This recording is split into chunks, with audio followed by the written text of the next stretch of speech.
Madu Anur.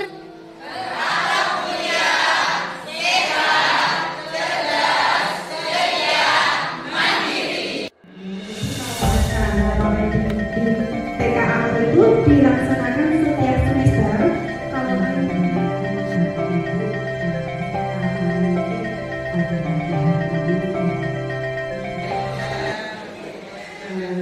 Bapak Ibu semua yang dirahmati Allah, alhamdulillah ini sudah kali kedua jadi saya sudah keliling dunia ya. Jam 7 sudah parenting ke. Jadi kalau hari Sabtu itu saya itu walahan. Kadang kenapa kok saya sering tidak di lembaga itu karena saya diminta kemana-mana. Nah khusus hari ini saya nggak mau sebenarnya kemana-mana. Tapi masih ada yang dompet jam, gitu ya. Mintanya jam 7 nggak apa-apa gitu. Ya sudah akhirnya saya layani jam 7 sampai dengan karena saya sudah berjanji hari Sabtu harinya Anur untuk bina wali murid, untuk isi ngaji wali murid dan sebagainya.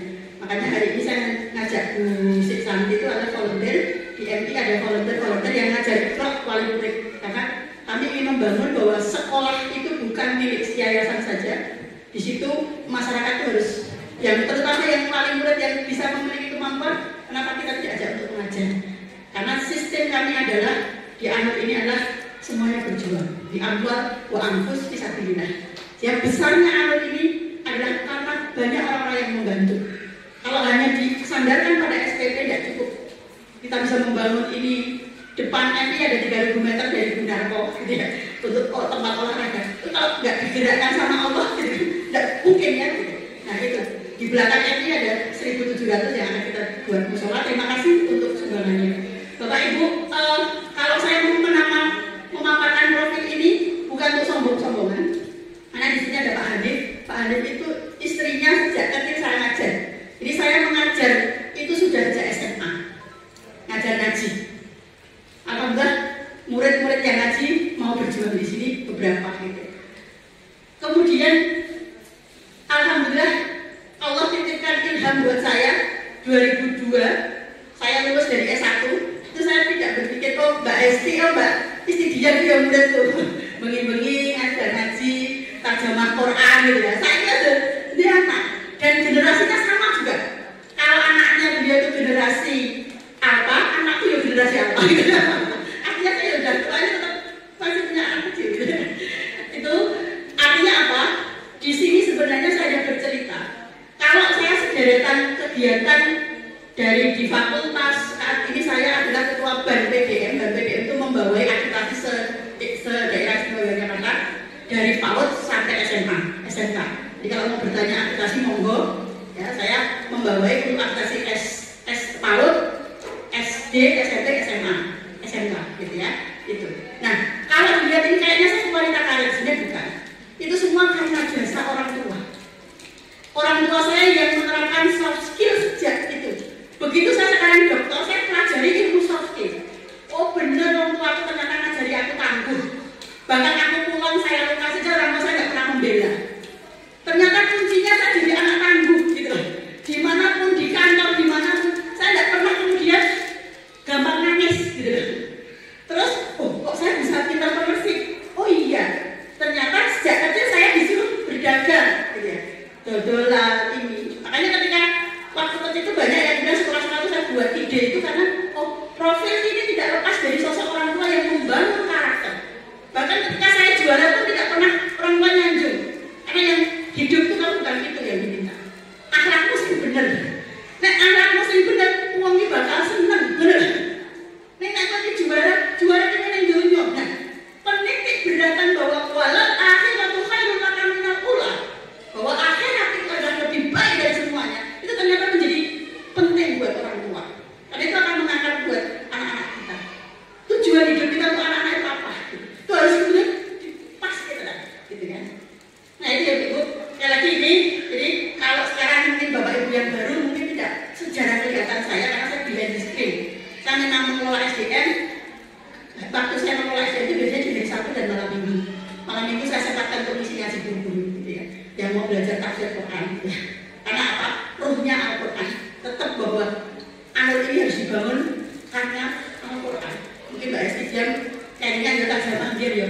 Alhamdulillah segala puji lillahi bagi Allah. Itu kan itu bahwa kalau belajar Quran itu sebenarnya sak maknani.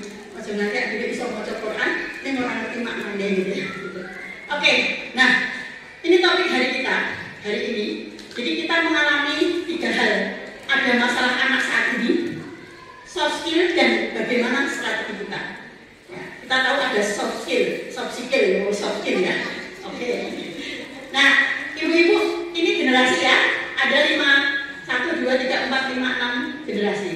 Mari kita lihat 5 generasi. Baby boomer itu adalah yang lahir di bawah tahun 1960. Itu sih orang tuanya ibu-ibu, ya kan? Iya betul. Ya, ibu saya itu sekarang usia 70-an, berarti ini. Ya. Generasi X itu lahir tahun 1900. Nah, berarti sistem saya lahir 77, berarti saya di sini. Ya, saya di sini.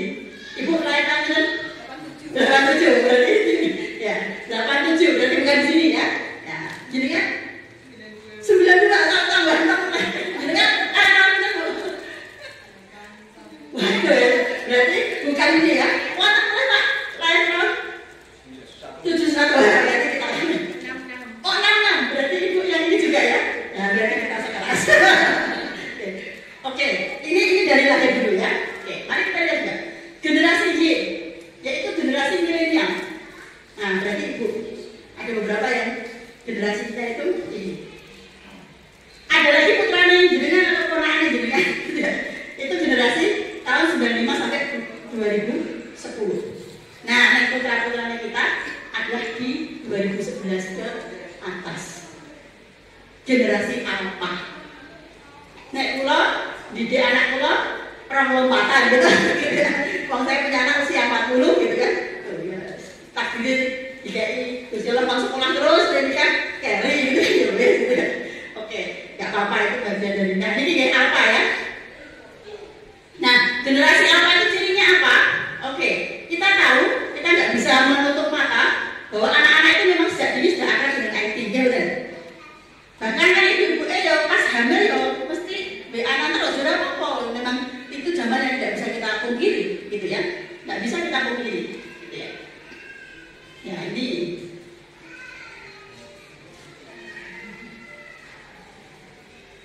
Bapaknya ajak dolan di anu, rekor. Oke, terus kakaknya ya dolanan di DB itu tuh, jadi kayak banyak ya dia. Ibunya ya kayak urusan mau tidak tahu marketing gitu. Ya banyak waktu ya. Keluarga seringkali kehilangan kualitas kebersamaannya. 4 juta keluarga yang terpisah merindukan itu ya. Hentikan sejenak aktivitas kita. Artinya, ya kalau saya karena memang saya pulang dari pagi sampai sore, biasanya saya menggunakan waktu itu di maghrib sampai jam 9 gitu ya.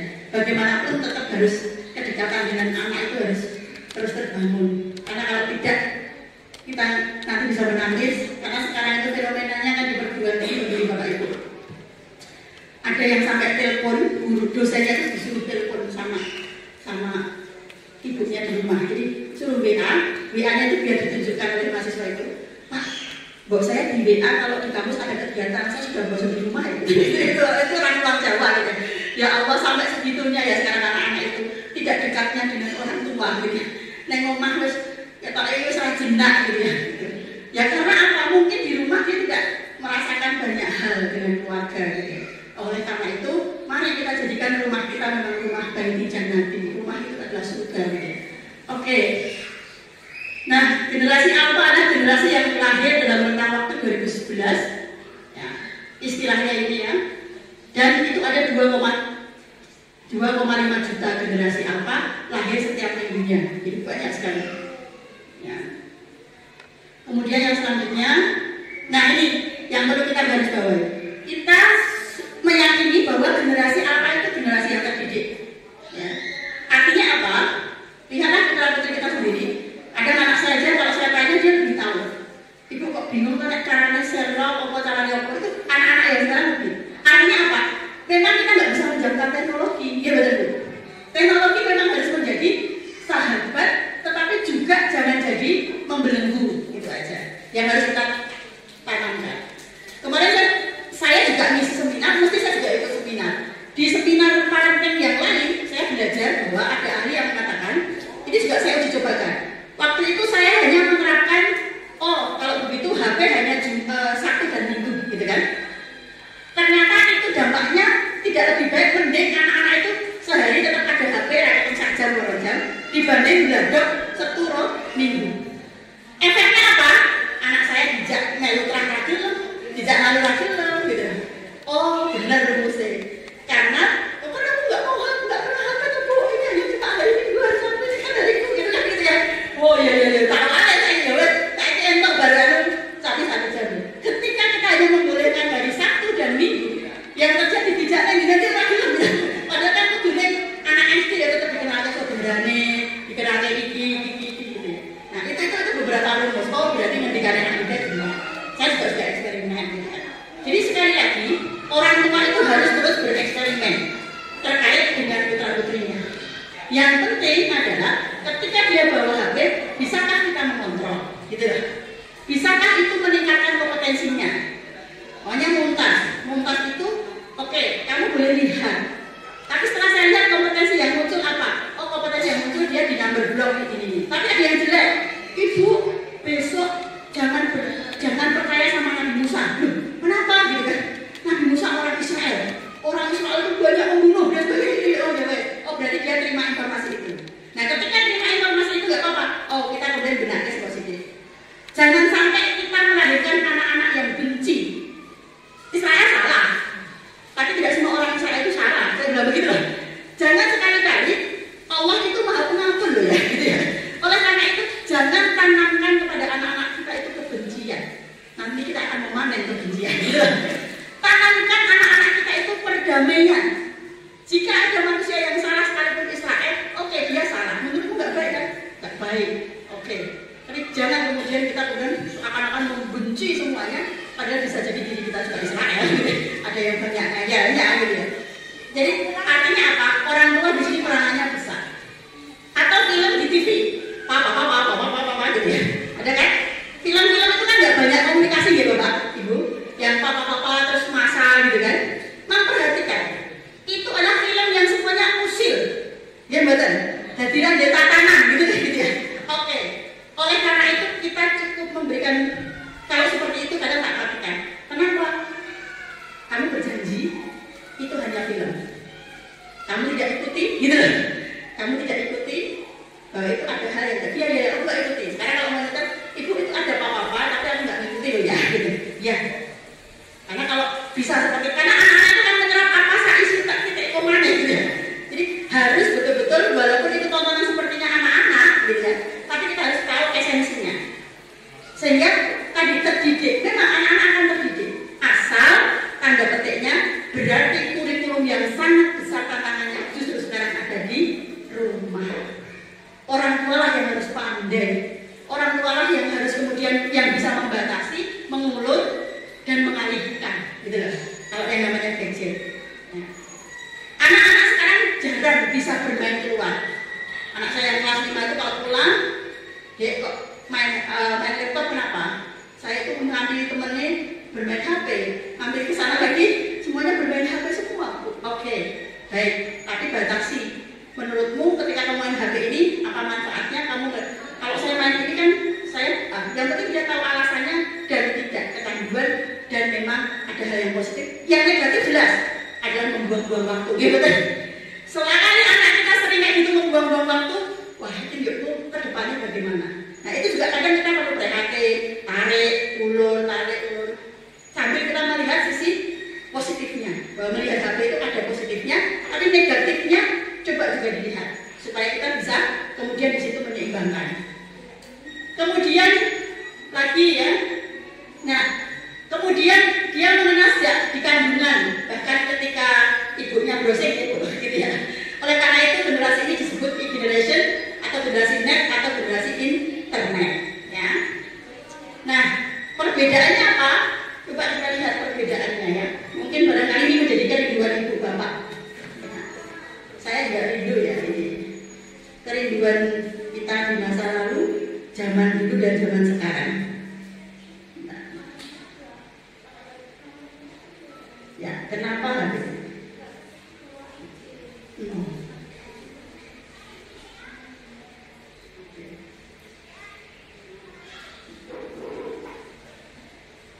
penting kita ini saya bicara ke teknologi dulu sebelum kita bicara ke soft skill gitu ya. Barangkali ini penting perubahan yang harus kita sadari. Ya. Siapa yang menang kompetisi? Kodam atau kanan? Kanan ya? Jadi saya kanan ya? Nah, kodam siapa sih nggak ada? Tak tumbasnya ini juga barangkali. Dia datang kodam. Yang menang ada apa BTR? BTR ya? Oke. Yang menang Nokia apa Samsung? Oke, tapi senang Nokia ya dia. Dia Nokia Oke. Siapa yang menang kompetisinya? Coro apa itu? Bahkan menurut isu kiamat itu bisa coro. Coro itu kok heran ya? Kamera saya kok coro itu penting gitu. Heran coro itu masya Allah gitu. Coro itu bertahannya luar biasa. Ibaratnya, berarti kan sebenarnya tragedi yang masalah ya. Kalau coro ini bertahannya murah karena virus atau penyakit tak gitu ya. Kenapa ini jadi mungkin selesai gitu? Artinya pada gimana? Ketika dia jatuh, ketika dia kemudian bermain alam, kemudian dia harus kotor. Bukankah kita belajar pada Rinso? Tidak ada noda, tidak ada apa? Tidak ada belajar, tidak ada noda. Apa itu? Apa bu? Rinso ada? Tidak belajar, tidak ada noda.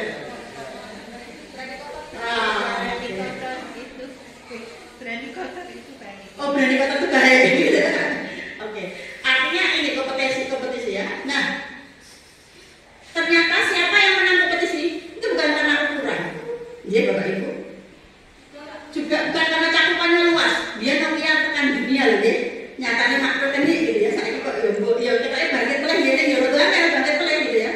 Aku tenan sing gak ada tumbas Nokia dari sing kita pakai banget kok iklan itu kok. Dari ngomong niku lho, mergo larang gitu.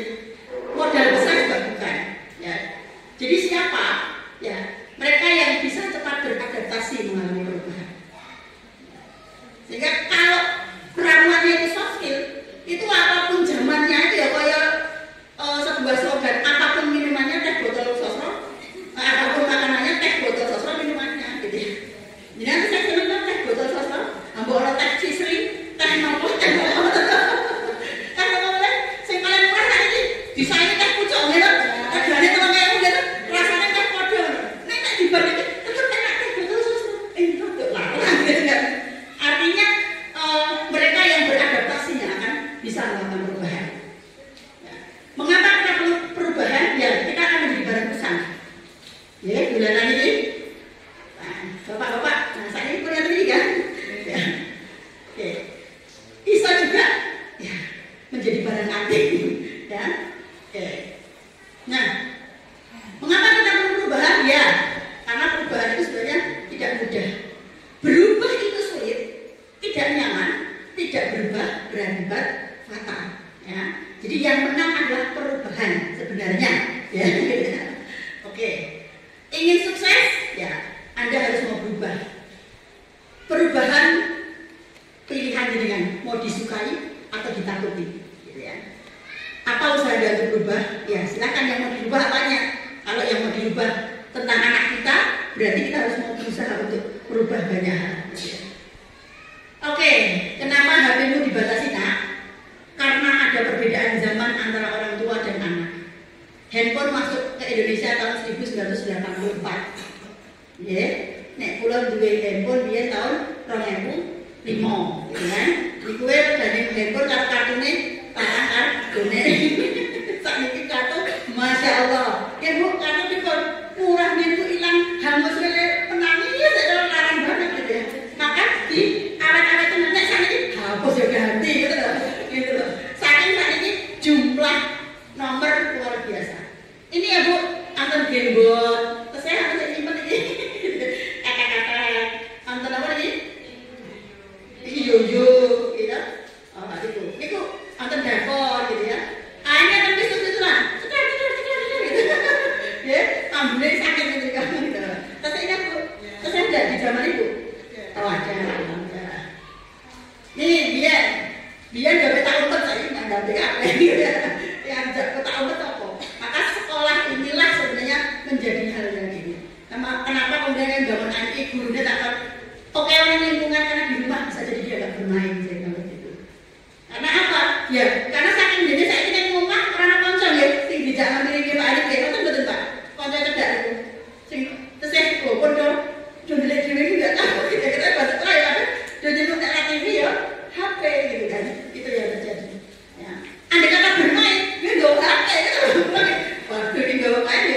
HP gitu ya. Jadi kalau saya bilang jangan berikan HP di waktu anak usia SD.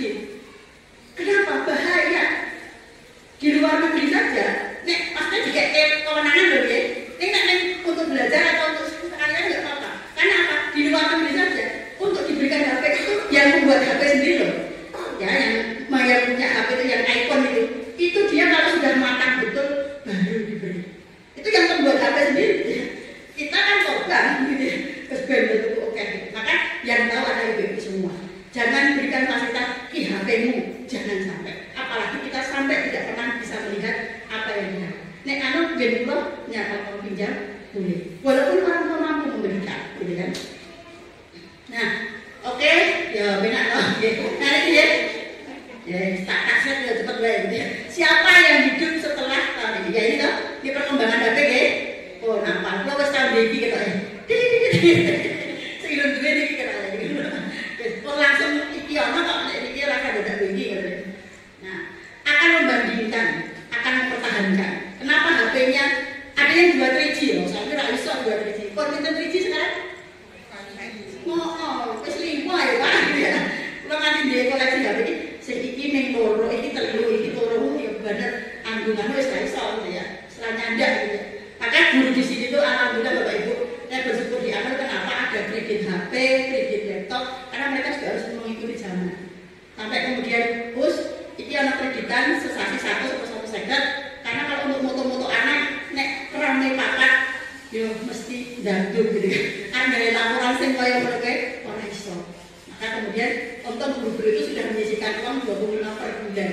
Ya tabungan mereka itu sekarang 100 juta bisa dipinjam tanpa bunga. Itu manajemen anak. Jadi guru-guru itu nyisih kayak setiap bulan 25.000, ternyata orang kosong gitu ya. Jadi sekarang ketika mau beli HP, beli apa, karena kemarin itu sempat tahun 2022 HP-nisasi Anur, semua yang RAM 4 silakan lem biru, lempar atau beli baru.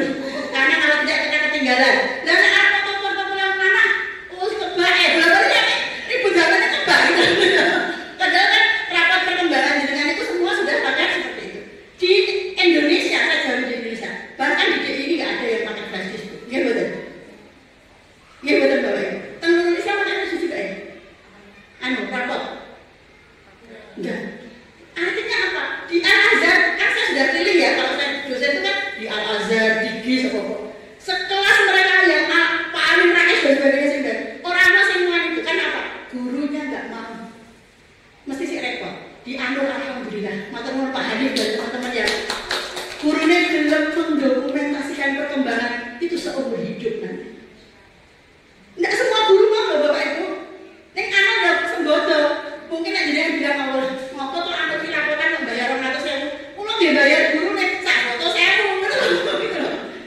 Jadi sampai kalau rapotan itu anak itu dalam sistemnya itu memberi uang untuk laptop 100.000 udah dandake. Padahal usianya sudah beri dandake ya wis kok gitu ya. Ya deklasi ya gitu. Nek untuk kompensasi uang 100.000. Terus nek HP 50.000 gitu ya.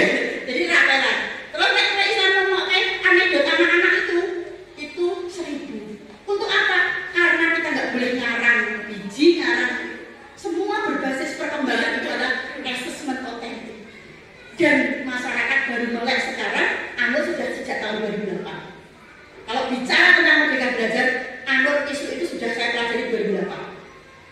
Sekarang guru baru ribut-ribut P5, Anur sudah P5 sejak dulu. Anda kenapa kok ruangnya terbuka seperti ini? Studi banding orang Tenur, saya yang pengen gitu. Kami studi banding di sekolah-sekolah terbaik yang larang-larang malah gitu. Jangan kemudian ngantuk ke sekolah murah di orang pokok. Tapi konsep angin itu harus ada pada anak-anak. Karena mereka belajar itu harus full ini energi dan sebagainya. Dan itu menjadi sekolah. Saya sudah studi banding kemana-mana. Walaupun lewat YouTube, betul. Tampil lagi ya, baca buku, baca ini. Kita mau bangun seperti apa sih sekolah gitu. Nah, itu artinya apa? Artinya semua kebijakan yang di sini itu insya Allah berdasarkan kajian, bukan hanya kemudian tren. Oh ini gitu. Kalau sekarang pakai lospad, ibu mungkin bingung, anak kok lospad kayak mana? Ibu untuk memutuskan lospad itu gurunya harus belajar dulu 1 tahun. Setelah itu studi banding, gitu ya. Kemudian di disuruh merefleksi bedanya anak-anak setelah dikasih ilospat kalau enggak apa. Oh iya, kreativitasnya ya. Karena apa? Yang dibutuhkan anak-anak itu sekarang kreativitas, gitu ya. Tanpa harus menghilangkan akidah Al-Quran. Itu yang harus menjadi kelebihan kita. Nah seperti itu. Jadi kenapa HPmu dibatasi? Ya. Nah siapa yang hidup di atas tahun 2000? Tahun berapa? Ini mahasiswa saya, sekarang teman saya, paling berdialog. Ini mahasiswa S1 PAUD dulu, terus saat ini jadi dosen PAUD, gitu ya. Saat ini jadi teman siswa. Wah setelah gitu, ternyata. Ya, oke. Nah ini evaluasi ya ini.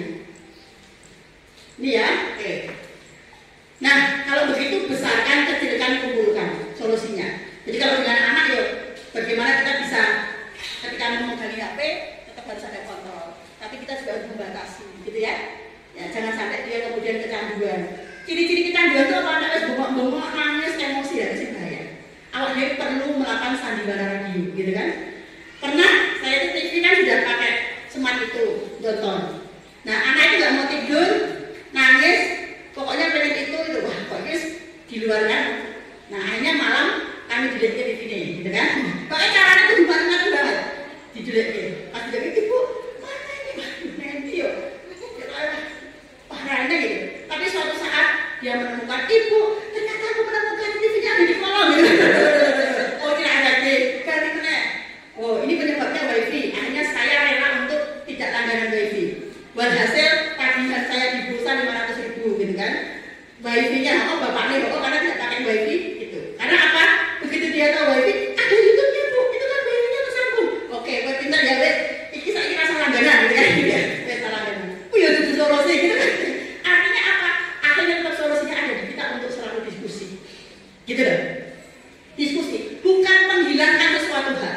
Seperti ini sekarang, MI itu dikritik. Kok saiki MI kamu jajanan? Oke, yang penting kan tidak di depan MI pas. Kalau di belakang di situ ada soto, ada wong dodol, itu karena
di rumah, gitu loh.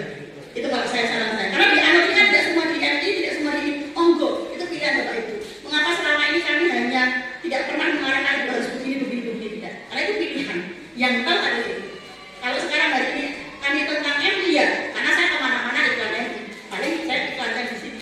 Perkara mlebu orang itu urusan Gusti Allah. Karena yang tahu sendiri adalah putra putri Bapak Ibu sendiri, gitu kan. Oke. Kecil kan besar karena ini. Ya. Nah, bermain seperti ini nampaknya mungkin butuh dirindukan anak, foto aktivitas lalu ditunjukkan kepada orang tua ya. Nah, karena saat pegang HP risiko gangguan mata seperti lelah dan sebagainya. Mang belajarkan YouTube ya Bapak Ibu. Nek jenenge makanya duwe anak kok angel banget dikandani HP. Kula malah sinau kan YouTube nika, wonten sing mbokne niku pas anak itu juga uniform kaya ngomong-ngomong iku. Nah, barang dhek nang ya kamu lihat HP kok oh ya ini mandi ya apa-apa. Artinya apa? Yang tahu adalah Bapak Ibu sendiri.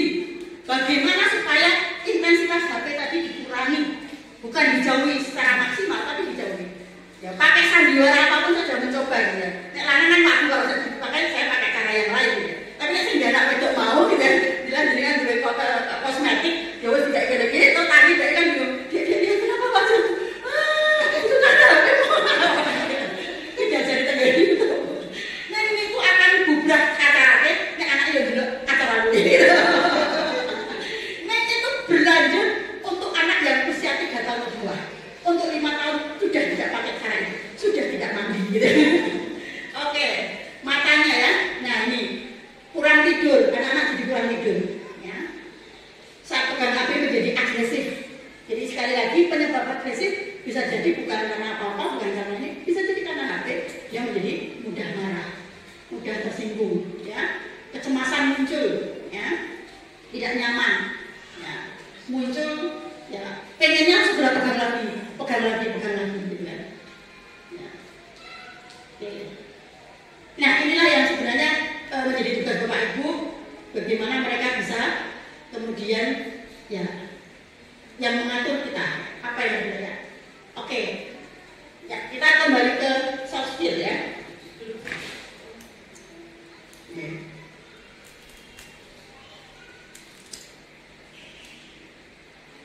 Itu tadi zaman kita dan zaman dulu ya. Nah, ini kalau pandemi kemarin kasus-kasus sangat banyak ya, kasus kekerasan seksual dan sebagainya.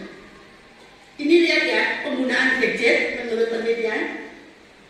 Chatting teman 52%, ya, nonton YouTube 52%, mencari informasi 50%, bersosial media, main game, nonton film. Hampir jarang belajar gitu ya. Kemudian, nah ini dampaknya Bapak Ibu. Kalau kita tidak kemudian paham dengan apa yang dilihat, bisa jadi anak kita terpapar pornografi. Hati-hati juga ini ya. Kemudian kekerasan, perilaku negatif. Kalau di sini pernah dulu ada yang lihat terus ibunya itu nonton melihat di historinya, Masya Allah yang ditonton kayak gini, gitu ya. Istilahnya yang pornografi itu. Nah kami langsung berembuk, oke, berarti tolong nanti kalau di yayasan ini ada anak yang lihat ini, tolong saling memberitahu ya, karena semua itu anak kita ada begitu.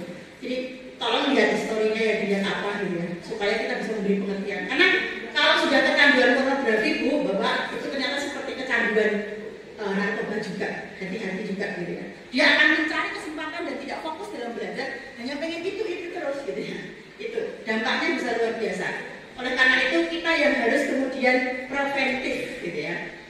Ketergantungan dengan gadget, aspek perkembangan sing kudune mlayu-mlayu jadi orang senang. Sing kudune dia itu sigap jadi tidak sigap. Ya, itu juga aspek dari HP kalau kita tidak hati-hati. Tentang kejahatan cyber, bahaya ini gitu ya. Sinar blue light, dan bisa jadi anak-anak kita termasuk anak-anak yang banyak buang-buang waktu. Ya. Kalau sudah bisa gangguan kesehatan, pengetahuannya minim, kemampuan sosialnya bisa rendah. Kalau kita nggak melatih anak-anak kita pengajian lebih bijak, kadang-kadang saya tetap bersyarat ya Bu, pengajian ya aku pun doa Ibu. Wah, kok ya wes gitu. Ya wes kadang-kadang orang tuh harus melakukan tawar skala prioritas. gitu ya. Saya dengan saya, oh iya, nek setengah jam berapa pola, yang penting aku cuma pulang ngaji loh bu, ya wes gitu. Daripada orang sama sekali. Jadi akhirnya kita akan membangun anak kita itu secara prioritas. Yang tahu kurikulumnya adalah bapak ibu sendiri, tolong. Dan kalau begitu jangan lihat anak orang lain. Orang lain mau jadi apa sih? Ini jelas putranya dengan anak fokus dan kompetensi ini belum dibangun. Oke, di list positif. Oh, kok udah masak-masak, piye caranya mengguide asah-asah. Oh, kok udah nganu. Ya, buatlah kurikulum masing-masing di rumah. Karena itu yang kadang terlupakan. Hasil ketika dia di pondok mertua indah, gitu ya, anak itu tidak memiliki kompetensi apapun dan digelendengan pondok mertua indah. Oke. Kemampuan memecahkan masalah rendah, gitu ya. Itu. Harapannya rendah. Nah, ini lihat tuh. Ini adalah contoh. Oke, antara kelinci dan kura-kura menang pundi, Bu? Bapak Ibu menang pundi, Bu? Kelinci dan kura-kura. Nek secara nalar menang pundi? Kelinci ya? Ya. Hanya anak-anak yang pernah diceritani iping dan kuping gitu. Karena kelincinya tidur, gitu ya. Itu sudah tahu bahwa kelinci kalah. Keong kalah, keong menang karo kalau apa? Kalau kita keong kali kancil ya. Nah, ternyata keong menang. Tekno kancil turun gitu ya. Gitu. Nah, oke, kita lihat ini.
Empatinya anak nggak pernah kita asah.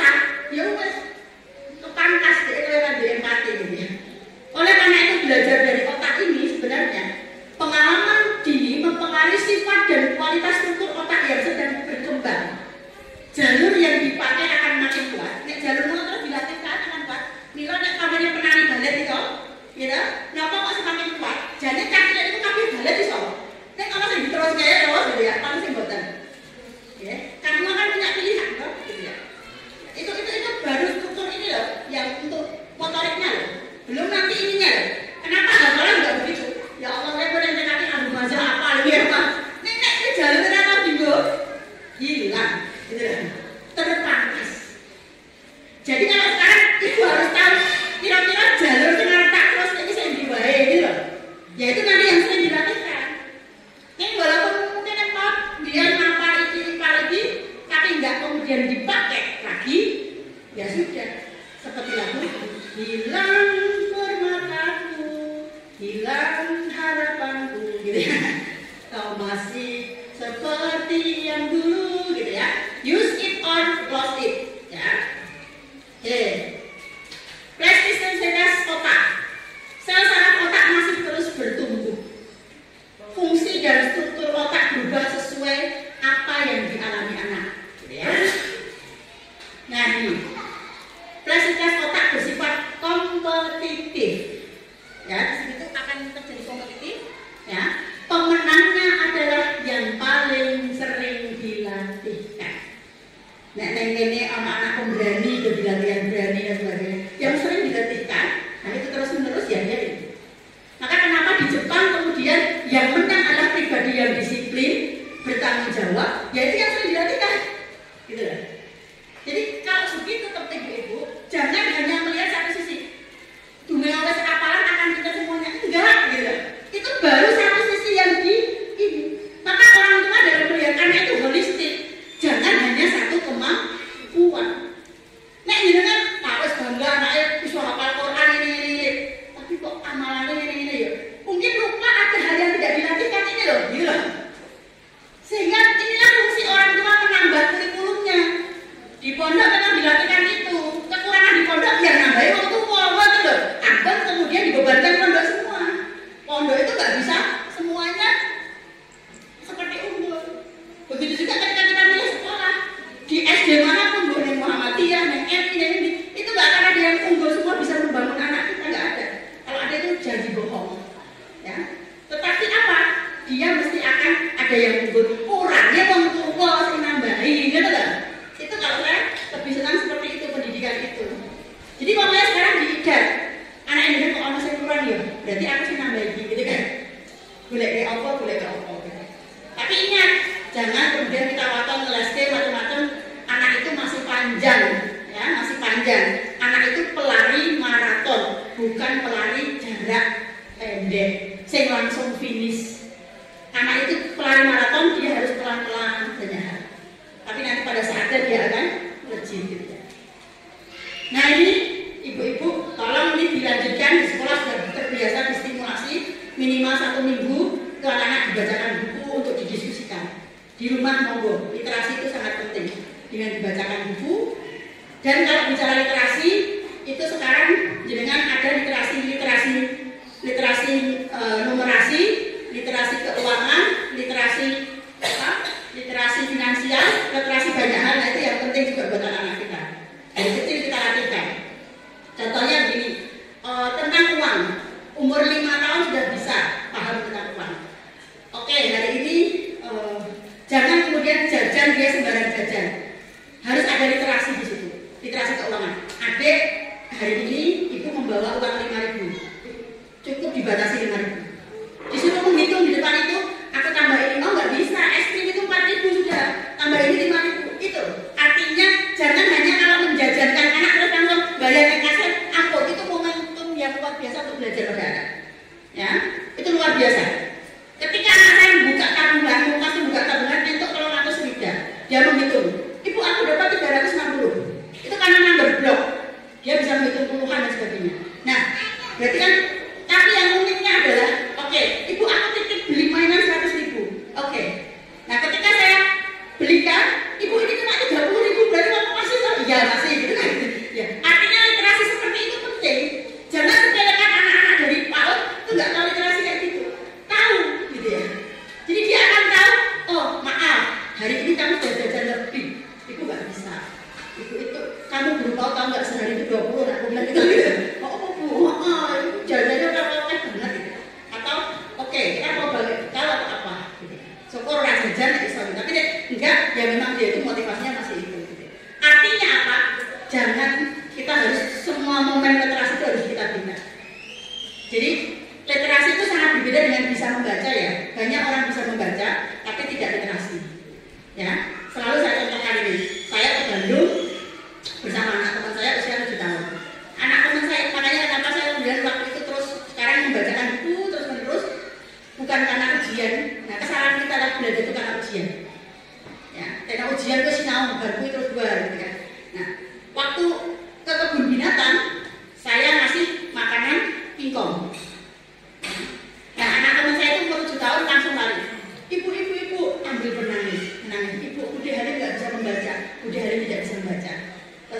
Dia dekati saya, ngapain?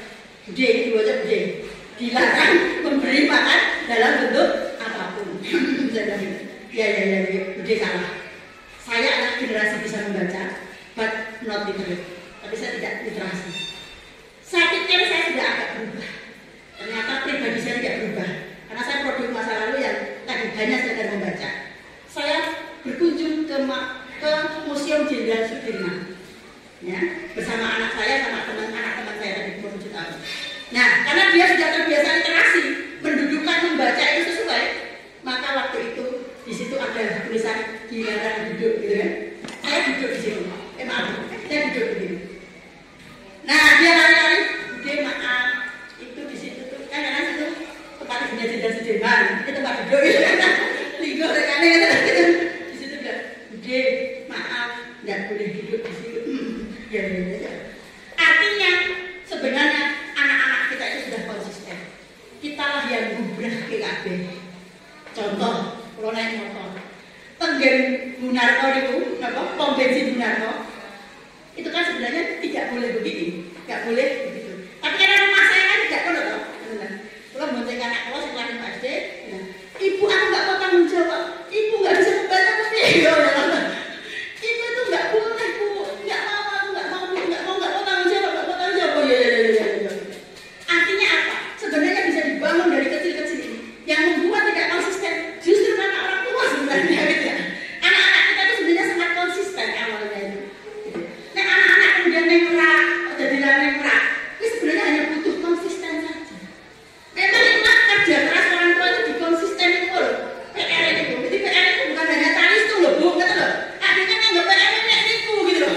Tapi sikap perilaku itu lupa. Ingat ini, tadi ini, mana yang menang? Itulah dia akan menjadi karakter. Kesungguhan Bapak Ibu di dalam didik putra putri ini, menghubungkan juga, ngandani juga, itu yang akan terbangun. Karena itulah nanti yang akan kemudian menang kompetisinya. Jadi sekali lagi saya hanya membukakan mata najwa bahwa belajar itu jangan lupa tidak hanya akademik, tapi sikap-sikap itu butuh kesabaran banyak dari kita. Sabar gitu, pendidik itu sabar, gitu ya. Ini membacakan buku ya. Bayangkan kalau membacakan buku ini dia. Nah ini, ternyata dalam membacakan 15 menit per hari, ya, Anda bertemu dengan anak itu sudah 1 juta dalam setahun kosakata. Oke, yang bacakan buku ini tidak di sini, insya Allah banyak gitu. Itu nanti anak-anak kosakata. Nah, anak kosakata yang oke literasi itu gampang. Itu anak gampang dikandani gitu. Mudah untuk digital. Oke, salah satu kemampuan yang diperhatikan dalam generasi alpha adalah soft skill, di mana kemampuan itu sangat dibutuhkan dan disadari. Oke, nah ini 7 area dari soft skill. Yang pertama adalah, ini apa yang membuat Anda sukses? Apakah IPK 4, tampang keren, calon mentua kaya? Jawabnya adalah izin Tuhan dan soft skill.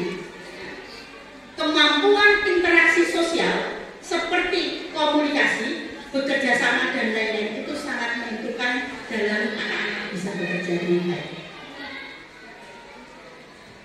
Ada survei ya, dari skala 1 sampai 5, ternyata IPK itu di perusahaan besar itu ya, IPK itu kalau perusahaan besar itu ranking ke-17 ya. Yang pertama justru komunikasi, yang kedua integritas, kejujuran, dan itu harus dibangun. Yang selama ini kadang kita nggak memperhatikan. Sebenarnya anakku nilai apa, orang ngerti proses itu, iya gitu loh ya. Tapi aku jujur, anaknya pernah polos, aku jujur, aku ketemu jujur, ngomong dia jujur, alhamdulillah aku nggak nyontek gitu ya. Baiklah, kamu sudah pas. Oke, nah, berarti besok belajar lagi. Nah, jujur itu nggak harus betul-betul dipertahankan pada anak-anak kita. Kemudian kemampuan bekerja sama, interpersonal, beretika, ya, dia memiliki motivasi. Kalau anak sudah kehilangan motivasi ya seperti lagunya Yuni Sara, hilang pun mataku, gitu, sudah frustasi gitu. Padahal harusnya dia harus dimotivasi, gitu ya. Kemampuan beradaptasi, ya, baru yang lainnya. Nah ini tadi tips berkomunikasi. Maka tidak ada lain bermain dunia nyata mereka akan bisa berkomunikasi. Dolanan nonton itu, dolanan dengan dia ya. Yang bisa mengulang itu ya di sekolah saat ini. Jadi memang sekolah itu kenapa kok saya harus banyak bermain? Karena di rumah sudah sekarang masya Allah itu sulit ya kalau di rumah mengkondisikan teman-teman sekampung itu sulit. Gunanya itu pasti sadar. Wah banyak di rumah gitu kan. Makanya kan kita berharap sekarang yang di rumah itu masuk sekolah sekarang gitu loh. Ini buatan ibu.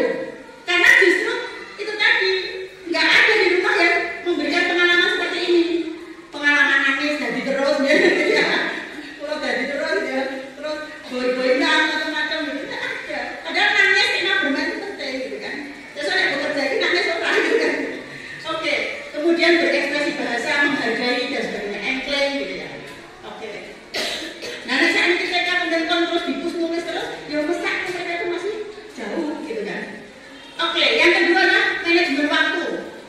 Ya anak-anak dibantu untuk manajemen waktu. Seperti saya masih PR besar di manajemen waktu ya, mesti masih terlambat terus gitu. Tapi itu menjadi kurikulum pribadi untuk anak saya sendiri. Oh berarti saya yang harus terus berlatih untuk manajemen. Karena waktu itu penting. Nah ini, jika Anda hidup 60 tahun, maka sebenarnya Anda tidur 8 jam sehari. Ya.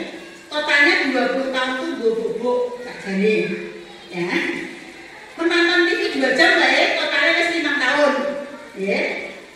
Makan 3 kali sehari, 2 jam sehari, totalnya sudah 5 tahun untuk makan, kegiatan aktivitas makan. Ya. Terjebak macet kalau enggak dia boten ya, yang ngomong botelan, ngomong bayi, wis luar biasa. Itu 7,5 tahun setengah. Nah, berapa waktu yang tersisa untuk berkarya? Sesungguhnya mari kita refleksi. Apakah kita masih banyak berkarya atau sebenarnya kita termasuk golongan orang yang merugi? Silahkan kita berbicara. Oke, motivasi itu penting karena dia akan menghasilkan emosi positif. Jadi sekali lagi motivasi anak itu sangat diperlukan untuk anak-anak kita. Kemudian menjaga penampilan artinya apa? Tabasubuka fi wajhi ahlika sodaqah. Anak-anak kita ya jadi untuk selalu senyum gitu ya, karena pandangan itu dimulai dari 3 menit awal, 3 menit tak kelihatan gitu ya. Terus dari sombong atau apa ya dari situ, gitu ya. Nggak harum-harum ya sekolah gitu ya. Gitu. Nah ini menjaga kesehatan. Ini kita bersyukur di Anur ini Bu dapat makan dan saya makanan kita ya karena kita ngeceknya berusaha mesti ono sayur dan sebagainya. Belajarlah untuk anak-anak itu makan seadanya karena dia akan survive nanti gitu ya. Bukan makan dia harus enak-enak gitu ya. Saya mau sayur, yang penting itu sayur, kemudian nasi, kemudian apa minumannya juga baludan, alhamdulillah gitu ya. Itu adalah hal yang luar biasa gitu ya. Karena dulu kita sudah merasakan masa pandemi ya. Kalau merasakan masa pandemi ini orang kecek kan untuk padang macam-macam gitu ya. Orang biayanya gitu. Sekarang alhamdulillah kembali masa normal gitu ya. Nutrisi seimbang gitu. Oke. Ini tadi ya. Yang kedua adalah leadership. Leadership itu apa? Sekali lagi yang punya kurikulum ada ibu-ibu monggo anaknya dilatih di rumah untuk leadership ya. Nah, leadership itu memiliki jiwa kepemimpinan. Seperti apa? Ya, sedikit-sedikit punya visi. Kamu punya impian apa gitu ya. Kemudian kayak ada satu cuma dia kamu kan di tengah aku, kamu tentara terus minimal melatih gitu ya. Anak itu tak akan riset gitu. Tapi dia berarti lebih keinginan usaha gitu. Berarti gitu ya. Gitu. Kemudian cakap secara teknis. Ya, secara teknis itu tidak tahu dia disesuaikan itu. Apa cakapan anak kita? Apakah anak kita kontrak untuk ya kemudian gitu ya. Kemudian berkomunikasi, memberikan teladan, ya, mempercayai orang, mampu menahan emosi. Nah, lihat lagi kurikulumnya anak kita. Apakah anak kita sudah mampu menahan emosi? Kalau belum, latih. Kembali ke ilmu pelatihan tadi gitu ya. Bahwa kita yang melatih sebenarnya. Kemudian mengenali anggota dan cekatan inovasi. Yang berikutnya adalah logik, berpikir menyelesaikan masalah. Nah, logika ini kemungkinan sudah banyak dibantu sekolah juga dengan sistem pembelajaran yang saat ini kita menggunakan Lospad ya. Bahan-bahan pisahan itu yang membuat anak-anak kemudian dia akan merangkai banyak hal. Kalau dulu itu kan semua anak membuat kodok-kodok abis gitu. Nah sekarang dalam satu hari anak bisa membuat berbagai macam bentuk kreativitas. Karena pada faktanya sing laris iki sing beda nggih mboten sing padha gitu kan. Gitu. Nah, ini kreativitas gitu ya. Karena banyak masalah di dunia nyata yang tidak standar. Kenapa kreatif itu penting? Kemudian berpikir kreatif itu proses menciptakan jalan masalah, tidak menemukan peralatan ajaib, berpikir di luar kebiasaan dan fokus pada menyelesaikan masalah. Lanjut, nah ini namanya effort. Effort itu tidak bisa kita buat. Kadang kita harus dibantu alam. Ya kemarin namanya MI hujan, wong tuanya belum kabel. Oh gimana tak hujan? Ibu, hujan tidak perlu kita takuti. Sudah biar hujan ya hujan, anak-anak hujan. Insya Allah mereka tidak akan. Kalau dia kuat, punya daya tahan. Saya malah kemarin itu malam sidang itu ada anak yang di pojok dia nggak mau pulang. Mau pulang karena kamu panas. Enggak, saya nggak mau usah, aku mau di sini aja. Tapi di dia mau pulang itu kita ada kesalahan gitu. Anaknya nggak mau pulang, nggak mau, aku mau tetap ini. Artinya dia harus berusaha tahan gitu. Tahan banting itu penting membuat anak-anak itu tahan banting. Ya, menderita itu kadang-kadang harus diciptakan, ya, didesain. Anak kita mungkin sudah pada masa yang enak, demi orang tuanya di mobil itu pakai mobil aja, enggak pakai sepeda, pakai lampu gitu kan. Jadi tidak semua yang kita miliki itu harus dinyam anak sekarang, karena ibu menjadi seperti ini karena dulu terpaan kuat gitu loh. Menjadi kuat, jangan malah dibalik aku biar nanti anak aku orang teman-temanku gitu. Justru menjadi kuat seperti ini karena kita dulu tantangannya juga gitu. Walaupun memang berbeda dengan sekarang kita. Jadi effort, daya tahan, daya menghadapi tekanan itu penting. Jadi kalau mamanya tidak sesuai harapan kita itu penting, gitu ya. Untuk ternyata udah jelas kabeh. Alatnya masih kering, karena apa? Nggak bisa ngecek karena hujan waktu itu. Wes dicek ternyata anaknya yang tidak dhuwur gitu ya. Lalu ada bawa-bawanya gitu ya. Oke, kalau mana kayak ini situasinya bagaimana? Tenang dulu, ya. Seperti lagu tenangkan dulu airnya sebening kaca ya. Benar-benar itu lagu apa? Bila melihat ikan di dalam kolam. Kenapa bu? Terus lagunya itu bila melihat ikan di dalam kolam, tenangkan dulu airnya sebening kaca. Bila mata memandang gadis pendiam, caranya tak sama memandang darah lincah. Kalau lagu itu saya hanya lihatnya di filosofi bahwa ketika kita melihat anak itu tenangkan dulu hatinya. Dan ketika melihat satu anak dengan yang lain itu karakteristiknya berbeda. Nah, kalau gitu kan lihat darah lincah itu berbeda dengan melihat darah yang pakai ngomong kalau yang beda. Itu kalau pendekatan orang dewasa. Kalau anak-anak, ketika kita melihat anak-anak, ternyata anak itu modelnya kalau ngomong harus kita tahu yang itu adalah orang tua. Ya. Effort, asertif dan kemampuan belajar ini ketahanan menghadapi tekanan. Nah, asertif itu apa? Anak-anak kita tolong juga dilatih asertif, Bapak Ibu. Ya. Sikap antara pasif dan agresif. Ya orang pasifnya, ya orang agresifnya. Ya. Berani menyatakan pendapat. Kalau di sini sudah bisa dilatihkan dengan berani menyatakan pendapat. Tapi masih peka dengan kebutuhan orang lain. Nah, asertif itu orang kok orang lain itu tetap masih peka kebutuhan orang lain. Tujuannya adalah win-win solution. Ya. Nah, ini komponen dasar asertif. Maka kalau kita ingin membangun anak-anak kita memiliki asertif, kemampuan mengungkapkan perasaan harus sering dilatih. Kemampuan mengungkapkan perasaan. Ya tadi saya bilang waktu anak saya kelas 5 bermasalah, kemudian saya duduk bareng. Kira-kira kenapa ya, Dek? Ibu ada satu hal yang saya sampaikan ibu, tapi ibu jangan marah ya. Apa? Ibu itu sering jemput saya, ya, jangan gitu. Oh berarti ada hal yang anak itu juga ada ini. Dan ibu mungkin punya masalah sendiri apa? Kadang anak itu harus ditakoni, didudukkan sebenarnya pengen apa? Apa ibu salahnya apa? Oh ternyata begitu. Oh begitu benar kemarin saya jemput agak tapi, wah terima kasih ya Bu, ibu sudah menjemput aku. Gitu. Saya yakin keinginan anak itu sendiri-sendiri. Saya mungkin tadi yang jemput saking jadi kebanggaan atau jemput apa ya gitu ya. Ternyata itu menjadi kerinduan besar kepada seorang anak. Mungkin Pak Agus jemputnya biasa gitu. Pak Agus jemput putranya biasa gitu. Tapi mungkin ada kerinduan lain. Nah itu yang harus kemudian kita bisa ngobrol dengan anak-anak kita dengan melatih mengungkapkan perasaan. Jadi anak-anak kita dilatih untuk bisa mengungkapkan perasaan. Gitu ya. Kemampuan mengungkapkan pikiran secara terbuka dan kemampuan mempertahankan hak pribadi. Gitu ya. Yang selanjutnya adalah group skill, kolaborasi. Paradigma belajar sekarang bukan bersaing Bapak Ibu. Sudah tidak zamannya kamu hebat-hebatan yang siji senang ini anak kita. Enggak. Tapi buatlah anak-anak itu yang bisa bekerja sama. Mengapa sekarang sekolah itu cenderung banyak dengan kegiatan proyek. Wonten boten gawe jembatan dhewe, boten nonton ta? Walaupun pintere sak sundul langit pemilih gitu. Mesti karena ada tim gitu. Jadi justru sekarang itu pembelajaran itu adalah tim.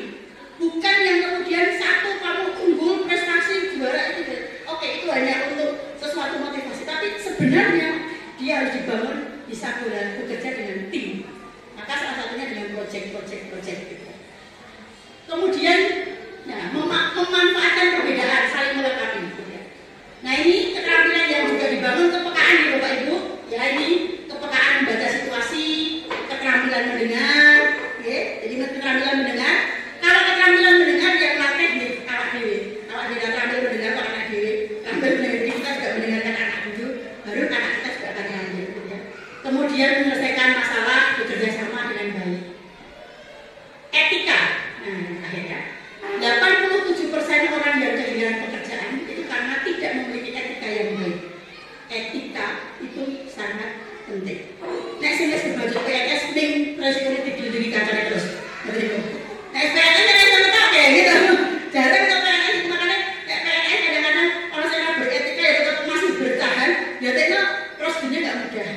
Tetapi kalau itu swasta, Jawa Takon gitu. Ya, Jawa Takon gitu. Mesti akan kemudian mudah untuk dikeluarkan ya. Etika adalah belajar membedakan mana yang benar dan salah. Etika mempengaruhi citra, mempengaruhi apakah yang mau bekerja sama atau tidak. Etika terbentuk saat sebelum dan sesudah bekerja gitu ya. Nah, oleh karena itu mari ibu-ibu di akhir kata ini mari kita membangun anak-anak kita memiliki etika yang baik dengan cara apa? Prinsip hidup khairun nas anfa'uhum linnas. Sebaik-baik manusia adalah orang yang bermanfaat. Ya, jadi mantan saya itu juga masih terus berlatih. Minimal saya manfaat RT gitu. Pengajian pulau di Jendara RT ya, gitu ya. Ini saya selalu kemudian datang ke Bu Rini, apa yang bisa saya lakukan kalau saya pulang pagi dan pulang berangkat pagi sudah sore. Saya nggak bisa ikut RT, padahal RT itu penting untuk PKH dan sebagainya. Artinya apa? Karena yang tahu lingkungan yang dekat itu ya sekitar kita gitu. Oleh karena itu khairnas yang mau lintas monggo kita selalu bangkitkan pada diri kita sendiri. Anak-anak kita yang dibayarkan untuk anak itu bisa manfaati dunia akhirat gitu ya. Nah, sekali lagi kok terjadi domemplang. Nah, mungkin ini nggak ada yang mengajarkan paling baik dalam sebaik-baik kalian adalah orang yang paling baik dalam membayar hutang. Ya, tidak ini sudah jadi gitu ya. Ojo nganti hutang orang bayar ya, gitu ya. Ya, BM itu cocok Pak. Cocok. Itu kecil aja deh. Ojo nganti gitu karena itu banyak lagi ya. Nah, paling baik sebaik-baik kalian adalah orang yang paling baik dalam meluaskan tempat sholat. Sebaik-baik kalian adalah orang yang paling baik akhlaknya. Sebaik-baik kamu adalah yang paling baik terhadap sahabatnya, gitu ya. Sebaik-baik tetangga di sisi Allah adalah yang paling baik terhadap tetangganya, ya. Kemudian barang siapa yang menginginkan kebaikan baginya maka akan dipahamkan agamanya, gitu ya. Oke, ini Einstein mengatakan berusaha untuk tidak menjadi manusia yang berhasil, tapi berusahalah menjadi manusia yang berguna, gitu ya. Jika kalian berbuat baik, sesungguhnya kalian berbuat baik pada diri kalian sendiri. Gitu ya. Terima kasih. Ya, sebaik-baik manusia. Oke, itu saja yang bisa saya sampaikan. Semoga kita bisa menjadi orang tua yang bisa berperan mendidik, ya, membimbing dan memberi contoh pada anak-anak kita. Ya. Ya. Dan penting bagi orang tua menjadi sahabat anak. Jangan lupa, ya, memahami anak dengan sabar, walaupun mungkin ekonominya kita kadang-kadang naik turun gitu ya. Berdoa, jadi role model, pahami masa tumbuhnya. Masa anak-anak itu 1 sampai 10 tahun adalah penuh imajinasi gitu ya. Puji anak dan menghargai, arahkan kegiatan positif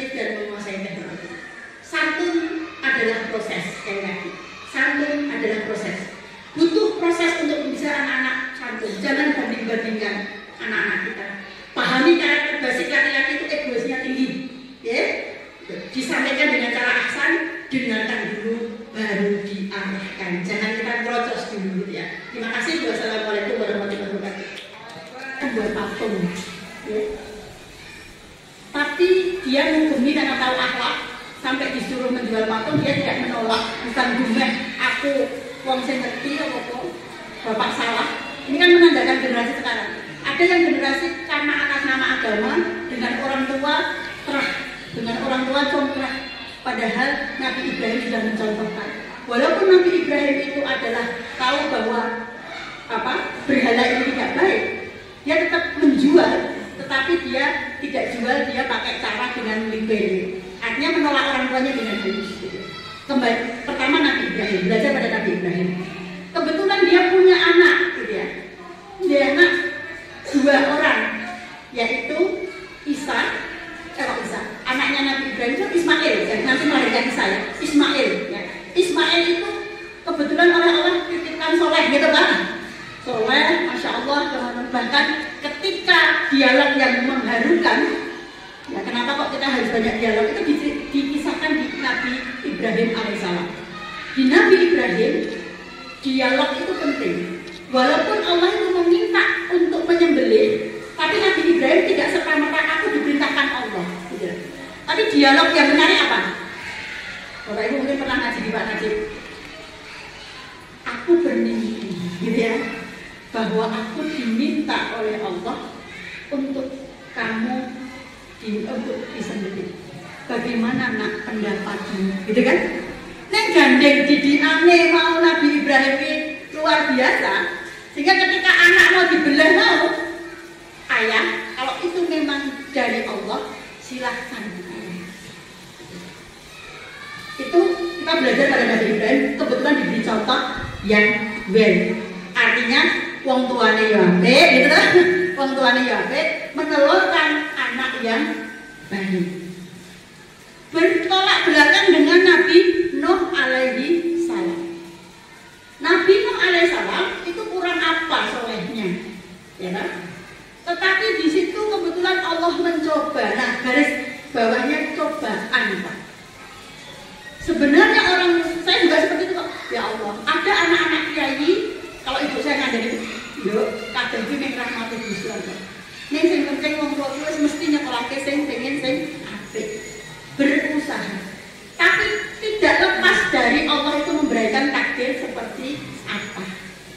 Sehingga pelajaran nabi-nabi tadi untuk cermin kita, ketika mungkin kita mendapati anak kita belum sesuai, ternyata rumusnya namung siji. Nilainya adalah sabar karo syukur. Dene kok Gusti Allah kok ndadekke sing seperti apa? Kudu ikhlas ning berusaha semaksimal mungkin. Sampai Nabi Nuh berusaha menyelamatkan anaknya kan? Nah ini kan itu ada usaha yang luar biasa. Orang pas sekitar anaknya kan sekarang ada zaman saya ngomong tua ya sekitar anaknya gitu kan? Kowe ra padha aku gitu kan? Mari kita bercermin pada Nabi Nuh. Senajan anaknya kaya ngomongnya tetap dopeni. Walaupun anaknya kaya ngomong bedudake tetap dopeni, tetap didongake. Ning keputusan ada pada Allah Subhanahu wa Ta'ala. Sebenarnya prophetic parenting lebih pada kita mengaca bagaimana sikap-sikap orang soleh di dalam mensikapi anak-anaknya, di dalam mensikapi takdir yang diberikan pada Allah Subhanahu wa Ta'ala. Itu ya Pak Hanif. Jadi ketika tadi Nabi Nuh kok seperti itu, kuncinya adalah sabar. Bisa jadi Pak Kiai itu di dalam kok anak uangnya, kalau boleh Pak Kiai enggak seperti Allah masih memberi cobaan seperti itu. Sehingga kita nggak boleh menutup gitu ya. Bahkan yang saya ada yang kemarin itu teman saya, tahu nggak? Saya itu dididik dari orang tua yang seperti ini.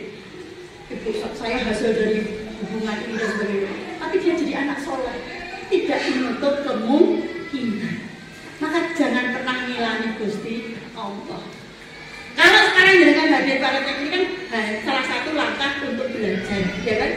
Perkara nanti dengan mau seperti apa berusaha. Bismillah. Dan jangan lupa titipkan minta bahwa anak kita itu adalah milik Allah. Gitu ya. Ya kalau saya bilang, ya Allah, pamannya suatu saat anak saya ke pondok atau sekarang begini, saya selalu bilang, kutitipkan engkau ya Allah anakku di sekolah, semoga dia dapat pemahaman yang baik dan sebagainya. Selalulah mintanya sama Allah, gitu ya. Allah lagi yang harus terus diminta.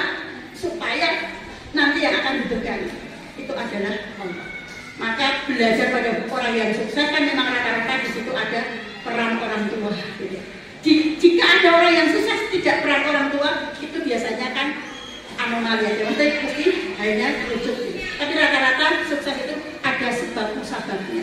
Yang tidak itu kehendak Allah. Yang dia juga kehendak Allah. Begitu ya Pak Adib. Terima kasih. Ada lagi? Oke, silakan juga. Ustaz itu saya sudah ikut sama Ustaz dari kakaknya, dari dulu yang kakaknya kan pas COVID tinggal di sini kan, direkomendasi sama Ustaz sampai bisa bikin sertifikat online. Nah ini sudah saya tunggu kok nggak ada sertifikat. Alhamdulillah ada undangan Ustaz sekarang langsung datang.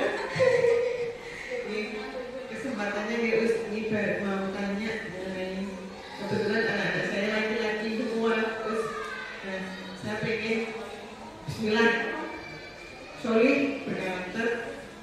Nah saya lihat dari untuk generasi yang alpha ini nggak menutup kemungkinan harus bersama dengan teknologi muslim, karena kalau di memang nggak terpapar nggak mungkin virus.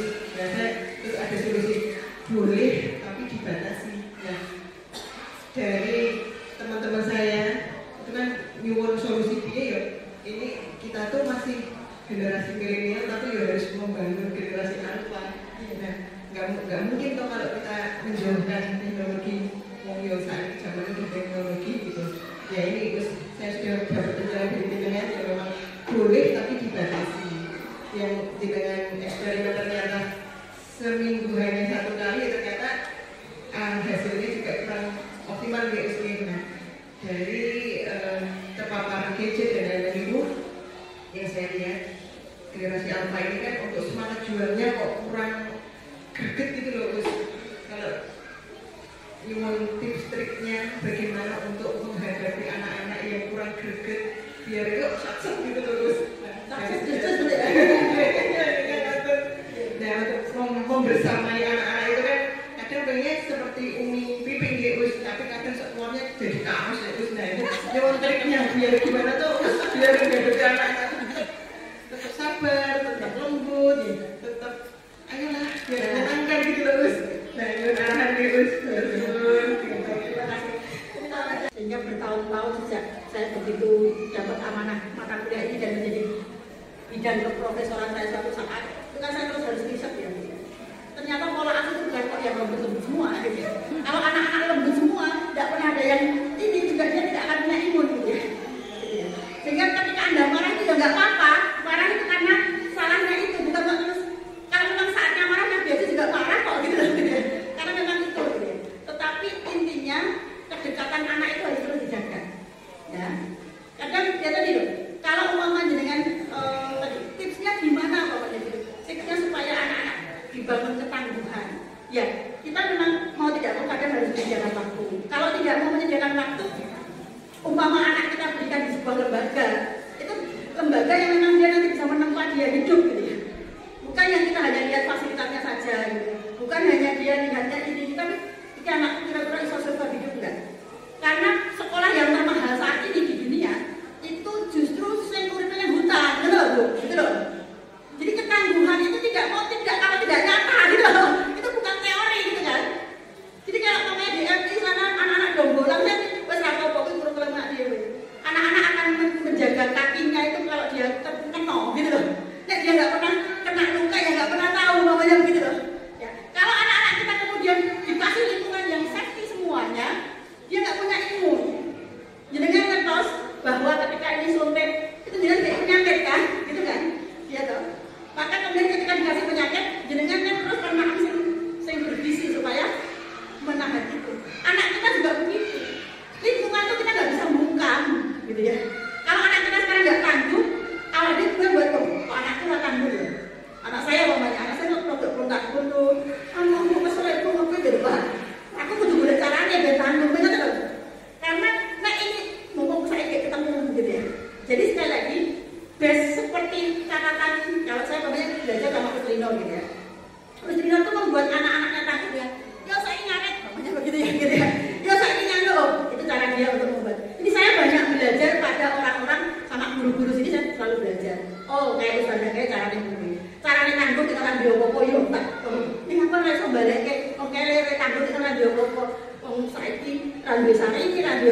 ya benar anaknya tangguh gitu. Jadi kadang menjadi orang tidak punya itu juga harusnya disyukuri juga gitu.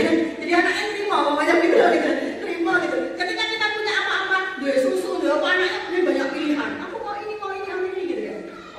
Nah kalau yang seperti itu kita mengedukasi, kita ajak ke tempat orang yang tidak punya gitu ya. Jadi sekali lagi pendidikan sekali lagi adalah kita yang harus kemudian anakku kok orang yang cakcek ya. Sing diinginkan cakcek itu seperti apa? Jenengan harus didefinisikan. Nek orang cakcek nggon ngombahi ya berarti gratis maksudnya ngombahi. Bagaimana gitu? Orang cakcek nggon garap PR, oke dia saya tanya seperti ini. Nah itu namanya. Jadi melatihnya itu dari dia start, bukan dibandingkan orang lain. Jangan dibandingkan orang lain cakcek kayak orang lain dengan ini. Oke aku ngomongin anak ini cakcek, lelet pas di bawah sebuah bagaimana gitu. Ya wes sih kurikulumku gue mau sekok. Oh saya muda atau 5 menit. Jadi menghadapi anak pendidikan itu 5 menit. Baru alhamdulillah saya masih rada beda, benar loh. Tapi nek selamanya kita melihat orang lain kok beda kok kan beda nggak latihannya kelinci kok ini latihannya kok gitu lah. Nah begitu Bu. Ya kata kuncinya adalah kita melihat anak kita itu di titik mana dulu. Pahami. Nek jenengan pengen cakcek, yo berarti gak ikut cakcek. Saya nak masuk cakcek itu ya. Nek dikokon dan makan. Warna kalau nek dikokon dan makan, yo makan. Ini sebelum kalau makan, kok hidup cakcek. Berarti aku kudu memastikan itu. Ya. Jadi jadi wong tua itu ternyata kurikulumnya bahasa Inggris juga ya betul Bapak Ibu. Kudu juweh.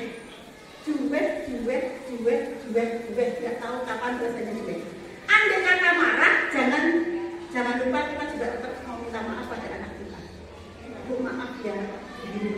Nanti anak akan dimulai empati. Ada yang bisa tuh, maaf ya Bu, aku minta maaf, aku belum boleh. Kadang saya harus meneteskan air mata bukan karena saya lain memang kita hari ini sedih, harus sedih sekali. Kadang kita harus mengekspresikan itu juga. Karena kalau enggak anak nggak tahu emosi kita gitu. Bahwa itu sangat menyedot emosi kita gitu. Gitu loh. Itu ya Bu ya. Ibu kok terus nangis. Apa ya? Menghargai proses itu akhirnya nggak ada yang instan gitu. Iya. Bilanglah seperti Aisyah Zahra. Tidak ada rumah yang rapi kecuali dirapikan. Kalau tidak ada yang kita anaknya mau apa kecuali kita mau merapikan. Omah itu kerja mana ya diresik meneng. Kalau meneng wis ngoten iki. Jangan lelah. Dalam ada kita pesan dengan bobo rapi, kalau bobo yo turu tak nang wis kesel. Kadang-kadang sekarang jadi tidak bisa yang ada yang sempurna di hidup ini. Ibu sekali lagi tidak ada yang sempurna di dalam hidup ini. Lakukan, kemudian ikhlaskan semua dan jangan lupa minta sama Allah, hargai proses, lihat anak kita mau seperti apa, hargai dulu, baru kita step by step. Kata dia step by step untuk membangun kurikulum ini. Kenapa parenting ini saya tidak minta untuk sekolah begini-begini, sekolah sebelumnya. Sekarang tinggal sebenarnya kurikulum ada di rumah. Kalau anak ibu punya minat terhadap tentara kecil, ya wes, mungkin ya tak hujan-hujan itu ada tentara kan, ya wes, itu loh makanya itu loh, ya wes gitu ya. KKN aku mau jadi desainer, ya wes ini gitu. Jadi kita lah yang kemudian peka, anak kita itu sejak kecil mau muncul apa gitu loh. Ya mau mungkin ganti ya apa, boleh, enggak aku mau tentara kok, ya wes tak tentara aku tuh kuat, tak pengen ngaruh ini. Jadi skill itu tadi akan terasa jika dia sering dilatihkan. Itu aja.